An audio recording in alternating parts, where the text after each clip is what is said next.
Hello students, this is Vishakha Mittal, Assistant Professor of Chemistry in NGF College of Engineering and Technology. So, today we are going to learn about what is molecular orbital theory. A theory that tells us about the formation of molecular orbitals is called molecular orbital theory.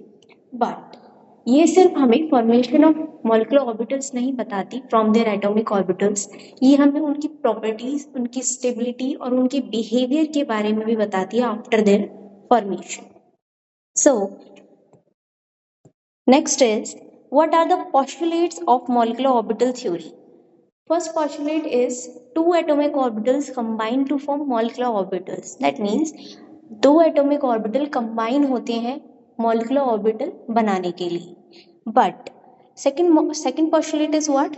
Number of molecular orbitals are equal to number of atomic orbitals. That means जितने हम atomic orbitals combine कर रहे हैं उतने ही molecular orbitals form होंगे. Third is combining atomic orbitals should have nearly same energy. Jin atomic orbitals को हम combine करके molecular orbital बना रहे हैं उनकी energy nearly same होनी चाहिए या फिर completely same होनी चाहिए. और ये जो थ्योरी है ये किन किन प्रिंसिपल्स को फॉलो करती है. First is aufbau principle, Pauli exclusion principle and Hertz rule. अब जैसे हम दो एटॉमिक ऑर्बिटल्स को कंबाइन करते हैं तो दो ही मॉलिक्यूलर ऑर्बिटल्स बनते हैं.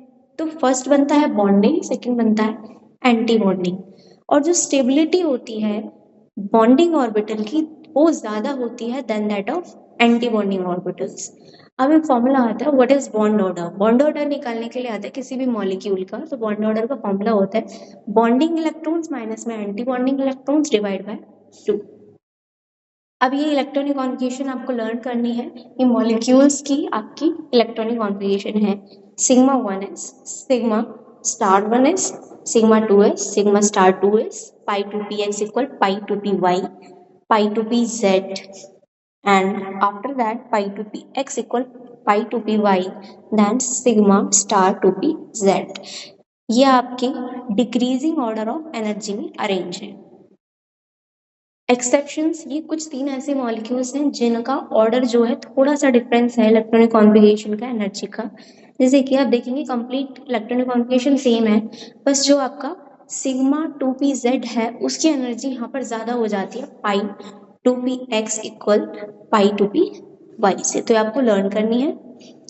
आफ्टर दैट रूल्स क्या है इसके, मॉलिक्यूलर ऑर्बिटल थ्योरी के रूल्स हैं. Electron go to the lowest energy orbital available to the lowest potential energy of the molecule. That means सबसे पहले लोएस्ट एनर्जी वाले ऑर्बिटल में फिल होगा इलेक्ट्रॉन, देन आपका हाईएस्ट एनर्जी वाले ऑर्बिटल में जाएगा. The maximum number of electrons in each molecular orbital is 2. एक ऑर्बिटल में ज्यादा से ज्यादा 2 ही इलेक्ट्रॉन्स फिल कर सकते हैं. इसको पॉली एक्सक्लूजन प्रिंसिपल भी कहा जाता है. One electron goes into orbital of equal energy with parallel spin. एक इलेक्ट्रॉन जब जाएगा तो वो पैरेलल स्पिन में जाएगा, दूसरा उसकी एंटी पैरेलल में आके लगेगा. नेक्स्ट इज फॉर एग्जांपल हमें हाइड्रोजन का मॉलिक्यूलर ऑर्बिटल बनाना है. तो हाइड्रोजन मॉलिक्यूल है, इसमें 2 इलेक्ट्रॉन्स हो गए, एक में एक एटॉमिक ऑर्बिटल में 1 इलेक्ट्रॉन, तो H2 में 2. तो left hand side right hand side आपके हाइड्रोजन एटॉमिक ऑर्बिटल्स है, बीच में मॉलिक्यूलर ऑर्बिटल है. तो एक हाइड्रोजन में 1 इलेक्ट्रॉन, एक फिल कर दिया, एक यहाँ पर फिल कर दिया, बीच में 2 इलेक्ट्रॉन फिल होंगे दैट के पूरे मॉलिक्यूल के. तो ये आपका बन जाएगा. जैसे O2 का बनना है हमें, O2 का एटॉमिक नंबर 8 होता है और मॉलिक्यूल का 16 हो जाएगा. तो 8 इलेक्ट्रॉन्स आप इधर फिल करेंगे, 8 इलेक्ट्रॉन्स इधर. ऐसे ही चलती है एनर्जी का order 1s 2s 2p. Same easy order में आपको बनाना है. तो आप देखेंगे यहाँ पर 8 इलेक्ट्रॉन्स लेफ्ट हैंड साइड में और राइट हैंड साइड में भी 8 इलेक्ट्रॉन, बीच में 16 इलेक्ट्रॉन्स फिल किए हुए हैं. ये आपके जो ऑर्बिटल्स बनाए हुए हैं इंक्रीजिंग ऑर्डर ऑफ एनर्जी में बनाए हुए हैं. तो 1 2 3 4 5 6 7 8 9 10 11 12 13 14 15 16. ठीक है, तो ये आपका O2 का मॉलिक्यूलर ऑर्बिटल डायग्राम बन जाएगा.